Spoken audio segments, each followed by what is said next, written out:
Congress has an opportunity to lower costs in meaningful ways for South Dakota families here in the next few weeks, and we need your voice and support. Every year, Congress reconsiders what they're spending your taxpayer dollars on through a process called the Budget Reconciliation. Budget reconciliation is a pretty big term, so let's break it down in a simple way. In the U.S. Congress, most bills in the Senate need 60 votes to pass because of something called the filibuster. But budget reconciliation is a special process that lets certain bills pass with just a simple majority, 51 votes. So how does it work? First, Congress passes something called a budget resolution. This is basically like a blueprint for spending, taxes, and the deficit. Then, committees are told to make changes based off of these goals, like cutting taxes or adjusting government programs. Then, these changes are bundled into one big bill called a reconciliation bill. Here's why it matters. Because it only needs 51 votes in the Senate, it allows the majority party to pass major economic policies without needing support from the minority party. But there are limits. The bill has to directly affect the federal budget, so you can't just include unrelated policy changes.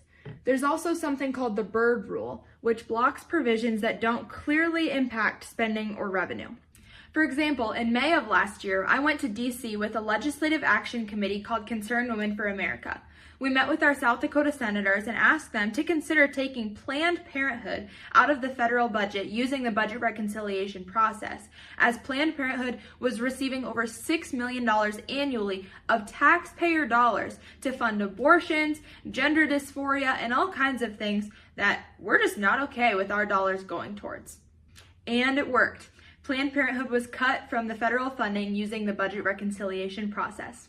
This year, we're calling on Congress to use the budget reconciliation bill to cut taxes for South Dakota families in 3 meaningful ways.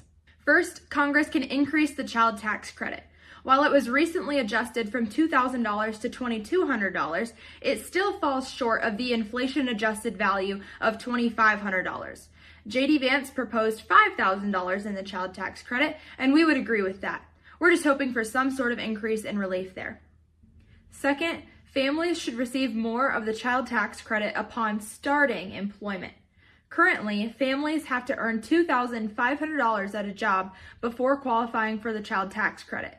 That should begin right when work starts.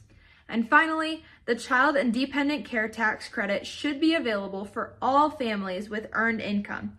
Single income families should not be excluded from the child care expenses tax credit.